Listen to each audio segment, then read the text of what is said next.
Theophilus Anani, so the best media school in Ghana there, and a too much multimedia college. If we say about equipment, apapa, a chair for a quadruple ewadisium, any air conditioned room there, about media law, advertising, camera handling, and marketing there. And then a location of a coffee park junction. Fanamba ne boise na wankasa frɛ na obi andada ma na me obi kasa me frama wankasa frɛ abati diri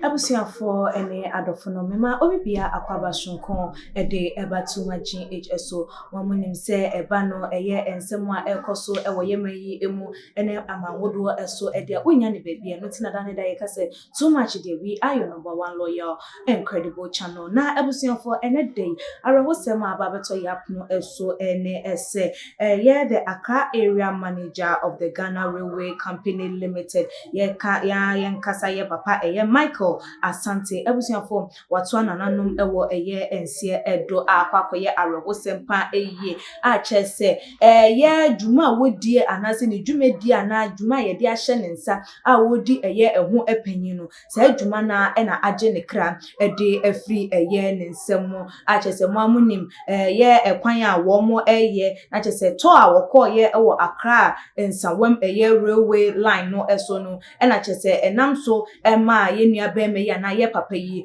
watoa eye nananum ewo eye ensie edo na ye hwe ya kwantempon ana se ye railway kwan no eso akwakwa ye ade akame akwakwa ye se ye jato honum embre bebre ama ache se ye nhwe enye ye enti this time around wo maye wo madwensem wo mo etu hu anamo na wo mo eye no na che se ye papa eye Michael Asante wo ka ye ana se oye part of eye inspection team no ehu ache se wo mo ehwe na wo metimi inspect ehu no se nioma edida na kwan so anase nioma eye okay se ne ebe ya ye akwantempon anase ye railway kwan no so no omo so ebetimi astati wo mu dwumedie se de esem na eye den efata na ye eyewitness a wode ensem no ebebetu eye edwan no a chese wode ne ensem no eba abontin wo chirima na ye papa eye Mr. Asante yi wono wo eye the outer frontage of eye the train ebra wo hunu se ye naked wire bi eda eye kwan no emu and the route around eye pokwase honum no ohun se eye naked wire eda eye ehonu na se wono susu no wo eye the outer frontage of eye the train no na wo hu ye ninti wo ye na adwen se wo ye na nka wa ye den waje eye ne kra entem wadwane age ne kra afri eye wo mo nim se de eye train no esi efa etiem omo nioma nyina na se ho nioma nyina kwakoye enade na naked wire eda honum nkwa de na kese enya kanu susu de a mo nim de betimi afri mu ede aba ebetimi ede eja na ayeden eja hyehye etimi aba enoma bebre wudi chese ebetimi akunipa na nkasa wo mo ewo eye training enti wo hwe ye na wo hunu ye nti wo ye na adwen so ene men pentem na mensi emfa enye den emfiri ade nim se ne ebe ya me ho enkonkonkonko ka nanso so owo die an eben wa na chese eben wo obekwa emfa woni eye sika awowo emfa woni ahonyade awowo an etitiru ne aye abrempon ewo sika chese ye yare anase bibi ede wo ma aye den akọ eye owomti owo die wonsuro panyi ena wonsu akwara ena enya ade enso se wo bu eye sikani ena wo bu eye hiani chese enye du wabobo krampo edia se nyame amfefi ne nyame ampata kwa dia wo ye wo ho fia enye yi enti ebra wo ye na adwen se o avoid se de ebe ya eye naked wo ye yi wontimi enkonkon na kai nko eyi ntimi nkonko faso nemfa eye oye ne emba no ebra wo huri esie no na abusuafo fie anto eye atam eye moving train ya na tese wo free mu ye eno anso so eye den age ne kra ede afiri nsa chese yam no an enya ade a chese yetimi ehu ni dompempo na chese ye naso akase ye si anase sei na ye kọ ede afachese watete ankasa eye enti ene de ya mene wo kase ede ye papa eye Michael Asante a oye eye Ghana Railway manager ye moving train na chese wo mo edi eye wo mo dwuma because of eye wo mo to na wo mo ekọ ede afa eye Accra ensawam ekwan no eso ahwese de eye train ekwan no esi etie no enam so ma chese koko hu naked warrior na wodwane de age ne kra nanso so fofie anto ata moving train yi ankasa efa no so a amono mu hɔ a kyese woto anananom ewo ense edo nanam so ama dodo na nso so de wo mo rehosem anase wo mo condolences aba beto abonten a kyese akoye esu akoye jajo akoye bnapo na wo mo boy sanse abranti anase obi a kyese wayi ne ho asi wo no mu a wo boa ma dwumadi ekoso contribute a lot de boa ma kyese enoma de eda na akwamu na kyese prekope ubehu ane se wato anananom ewo ense do na enye se yare bi na ebo no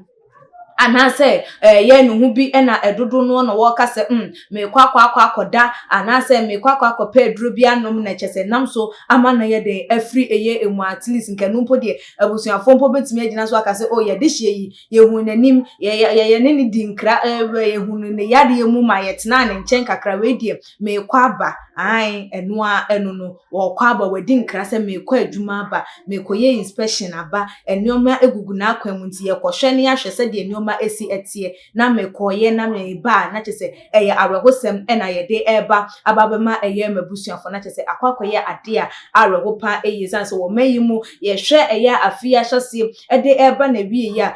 ewuo no adoso musicians wo mo ye veteran actors na de keka ho kyese wo mo ewu ewo mayimu no na akwakoye se owuo ne de ba na eba a kyese ehu be hia pa se ye bebo mpa ye mpa ye de Bible no krampa ka se mayam jai embe mpaibo de biara eda because wunim don kura na sem ye ebre kura wu nipa no krampo no owuo emframa ebebo ede aka ye wakache yenim so owuo atwede ba ko den emfro ede nanso so ye pam sa wo nka bi enhyemu wonye wadwe wunsusu ye endwenye wu nipa na wo kwa no krampo no wunim se we de me kwa ba me wo plans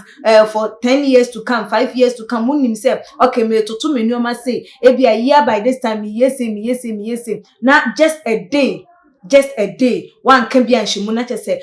owuo no aba na biem so de awreho aba beja wo man na akwakoye ensem a kyese odwen ho a wonte ase ne begina akonya yiso na ya ma ye papa Michael Asante na busua adofo ene ebiem so no na ene eja wo mo de ne ba atasefo asasi so ya mo yakọ ene hyeden na yenkan yenhunu se nyame ene de ema wo no asoso ena wo ye den wogie arechiche we ewo nipa ensemu enti na busua moma ye nan enye ntintiam ewo abusuafo no efie na yenkwocheche wo mo evre na ebre no eduru se wo mo pa wo mo de hye no kura bre nsusu a yensusu yetimi akwakoye asede esem na efata na abusua breaking news aba beto yapono eso eno no se ye papa Michael Asante wato anananom ewo ensiedo wonso betimi do condolences afa comment section ho de amayen o tuma GH ebiem so follow yen ewo ye IG page and your Twitter page so atuma GH_ Facebook and so tuma GH media any clear sikapa. What's your favorite food here? Fried rice. Charlie, if you want to eat any food, you have to come to Osekum Park. You can come and have a taste of their food. It's very nice. I always come here. This is like my 10th time of coming here. Local dishes, Adriani Bia, Adriani Pabedidi. Wow, Shenamna. Well, my dear, be an MBA. I had a 7 appear, bedidi, a viral. I would order Johnny. You are bringing it right there at your doorstep. And here, Johnny pay fee. Mumina mobile Johnny Park. Now, Hannah Johnny Papa walk. You were easily gone. Boundary road. Opposite the self-filling station.